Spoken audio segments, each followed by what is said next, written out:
Good morning, everyone.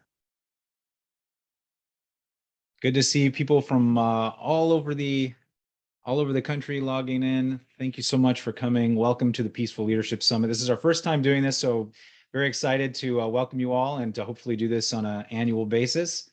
My name is Jeremy Pollack. I am the chairman and founder of the Peaceful Leadership Institute, as well as the CEO of Pollack Peacebuilding Systems, which is our main sponsor for today's and tomorrow's event.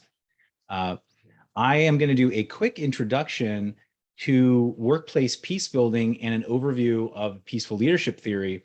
And then we're going to get started with our first presenter for the day, Liz Foslian, on managing emotions at work. So super excited to get started. Thanks so much for logging in and welcome. Just a quick overview. So we started Pollack Peacebuilding Systems about 5 years ago, and workplace peacebuilding is sort of a new concept, it's sort of an emerging concept. And I'll get into a little bit about what we do in a moment, but I just wanted to give a context for how we came up with this idea of a model of peaceful leadership. So in our work as peace builders in organizations, doing interventions, doing conflict interventions and training, and getting to know a lot of different types of organizations all over the country, different industries, different verticals, different sizes of countries, we started to notice some trends about what kind of things tend to create conflict and what kinds of things tend to create peace in organizations. And so we started to map some of the themes, some of the trends, some of the core competencies and skills that we found were really important in creating peace, and some of the ones that were lacking when they led to conflict.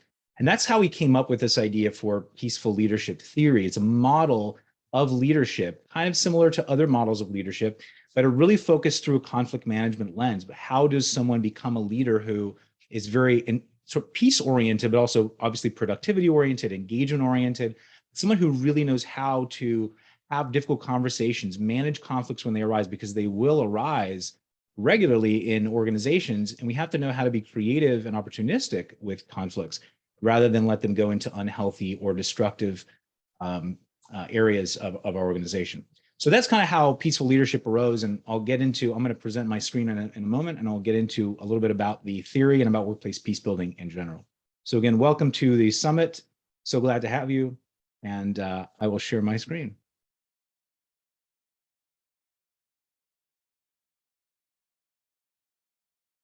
Yeah, one moment.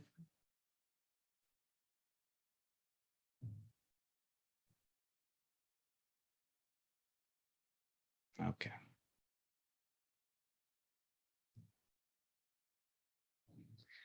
You should be able to see my screen. Okay, so I'm going to do a quick overview of workplace peace building and peaceful leadership theory. So just a little bit about the statistics about workplace conflict from what we know. If you want to see more statistics and you want to see some of the sources for these, you can go to our website, pollackpeacebuilding.com/workplace-conflict-statistics. You'll see some of the sources for these.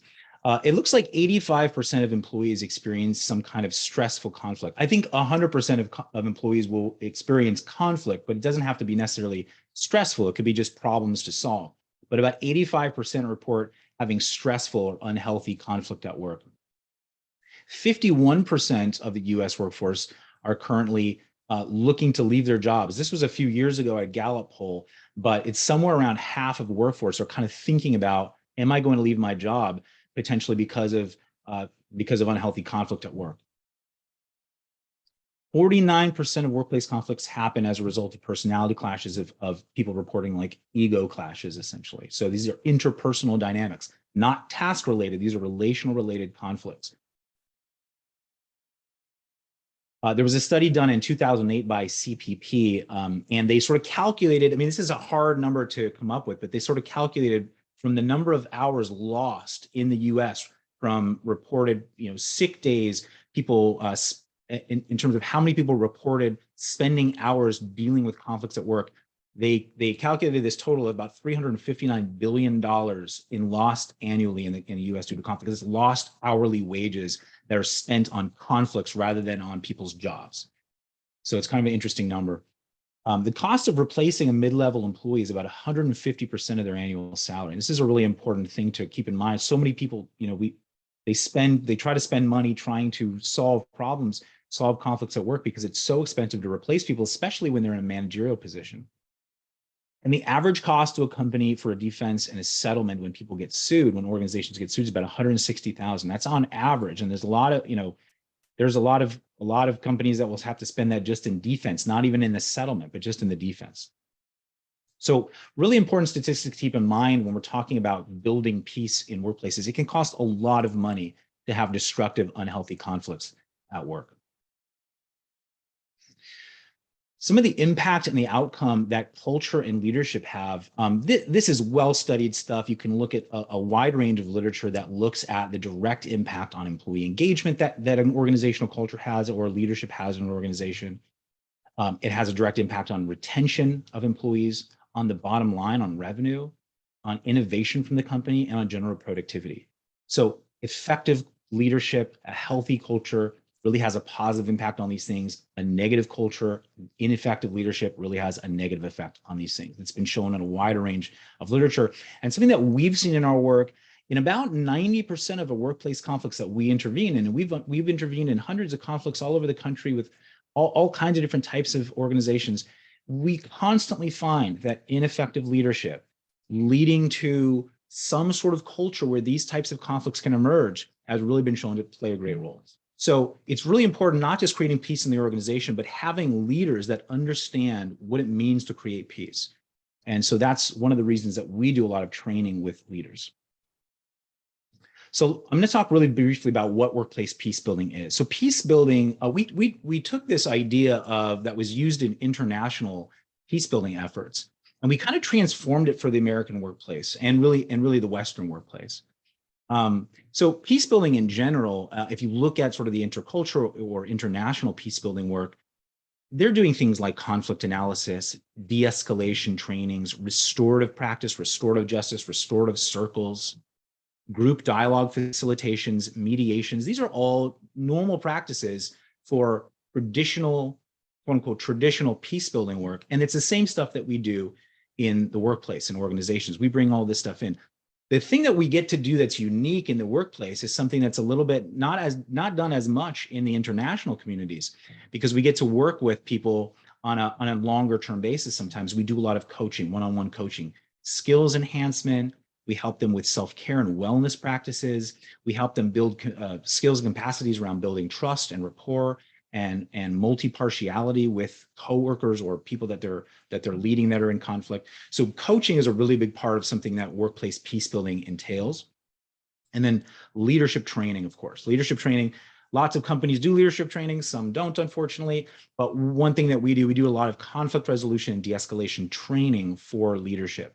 And this really helps with skills enhancement. And ultimately, it helps with enhancing the culture as well, because leadership obviously has a major role in creating culture. So these are some of the unique parts about workplace peace building that are different than the common parts that we share with traditional peace building. But we can do all of this stuff. And this is why it's sort of an emerging field. And people, when they first hear about workplace peace building, they don't really understand what that is. They know conflict resolution or conflict management, but when we talk about workplace peace building, they're not real clear. It's really synonymous with conflict transformation, these larger programs to really help cultures transform into peace-oriented cultures, and helping leaders understand what those principles are, how to have, conflict management practices that really work, and creating more peace-oriented teams and organizations.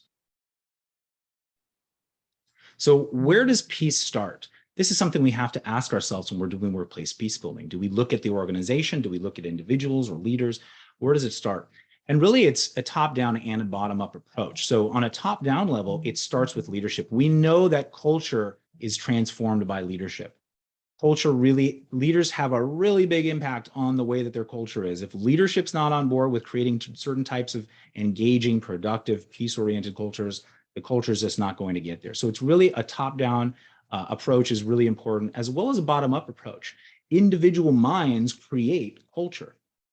So when we're looking at how to structure peace-oriented cultures, we got to look at, our leaders trained, and also our individuals that work in the organization, are they primed? Are they in a place where they can psychologically accept and register and acknowledge and work within a peace-oriented culture? And that's a difficult thing to do, but we can start with some basic concepts and talk about that. So organizational psychology of peace building. What does it take to create peace in an individual mind? And then we can look at how an organization influences that. So let's talk first about basic psychological needs. And there's this concept in the needs theories, and there's been tons of needs theories across a wide range of disciplines, researchers throughout the last century on this idea of basic psychological needs or irreducible needs, the very bottom line needs that individuals need psychologically to feel satisfied, fulfilled, and at peace in life. And when these needs aren't fulfilled, conflict, internal conflict, and also external interpersonal conflict is sort of just a natural result. And so it's really important that we look at psychological needs and how do we satisfy those needs. And if you look at across, we've created this grid of psychological needs across all these different theories of called basic needs theories or psychological needs theories.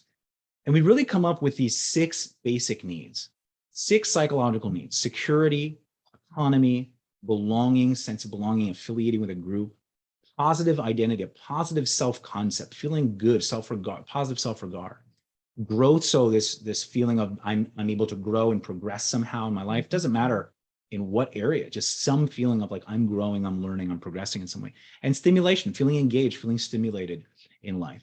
These 6 basic psychological needs are really important to have a sense of peace and fulfillment in life. And so organizations have to understand the basic sort of competencies and pillars that are really important to create a system or a culture that helps to satisfy and not threaten these basic psychological needs in their inhabitants, their constituents, their employees, whatever that organization is. So how does an organization start to figure out how do we satisfy and not threaten these basic psychological needs? Well, in our work as peace builders in conflict resolution and through some of the literature that we've studied, we really come up with these 3 core pillars that an organization needs. And this is the foundation of peaceful leadership theory. So the 3 core pillars that really are important for an organization to establish in order to satisfy the needs of their constituents or of their employees are: number 1, psychological safety. So that's a culture in which people feel safe, not only to be themselves, but to take risks, to be creative, to fail sometimes when we take risks, we're going to fail, to do all of that stuff without the fear of shame and humiliation. If I can take risks and be creative and think outside the box and sometimes fail at those things and have to regroup and pivot without fear of being humiliated or embarrassed or shamed by my organization, by my leadership, that's a psychologically safe culture. The next is employee trust. This is an obvious one. I need to have trust in not only my coworkers and in the organization, but in my leaders and my managers. How do I create trust? Consistency in behavior, leaders being accountable to what they say and walking their talk, creating rapport with people, showing that they care about people. Employee trust is really important. And the third pillar being inclusion. So the feeling that I as an employee or employees in general feel that they are being included in decisions that are going to affect them. So this, especially big changes that are feeling disruptive, did they have a say? Did they play some part? Did they at least get to give some input? This is a feeling of belonging, of being included in big decisions that are affecting the lives of the people in the system. So these 3 pillars are the foundation of peaceful leadership theory. These 3 pillars are so important to create a sense of security, autonomy, belonging, a positive identity, growth, and stimulation in the minds of the inhabitants of the system. And then we've come up with these 5 different competencies that really help to embody in a more practical way these 3 pillars in an organization. So leaders need to have patience. They need to understand how to engage their employees. They need to understand how to embody appreciation and appreciate people. They need to know how to remain curious rather than judgmental or thinking that they have all the answers. And they also need to know how to empower people. And these 5 competencies, which conveniently we've constructed into the acronym PEACE, really help establish these 3 psychological pillars. And this becomes the theory of peaceful leadership. This is the peaceful leadership model. 5 core competencies leading 3 primary pillars. Within each competency, we start looking at specific skills. And I'm going to talk about this later in the Peaceful Leaders Academy when I talk about this in a couple hours, presenting on peaceful leadership in action, what we're actually doing to help people learn this stuff and to help leaders learn this stuff. But this is just a general overview. So in the patience category, we want to teach skills on emotional intelligence, on self-regulation, emotional self-management, and how to receive feedback from our employees or from our coworkers in an effective way without being defensive.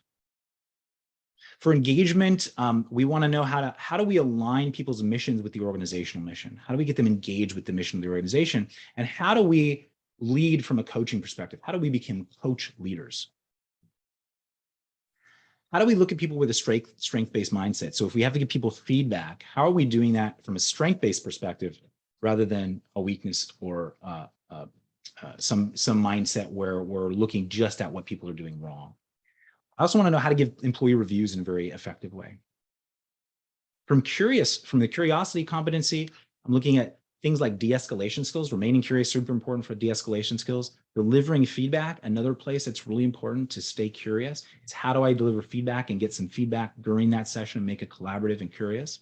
And then also mediating employee conflict. So coworker conflict. How do I, as a leader, mediate those? So those 3 skills are really important within the curiosity competency. And then finally, in empowerment, what are some actionable practices that are important for inclusive decision making? Again, getting to a place where we make big decisions, we include people, we get their input in a way that's practical and not delaying big decisions from happening, but in some way that feels inclusive, getting input from multiple parties. And then finally, accountability setting. So really making people feel empowered by giving them accountability and also holding ourselves to accountability as well. So these are some of the core skills within the competencies, which create those 3 primary pillars, leading to satisfying the basic psychological needs of employees in organizations. This is the theory of peaceful leadership, a broad overview. I'll get into Peaceful Leaders Academy a little bit, but for now, I'm going to start transitioning over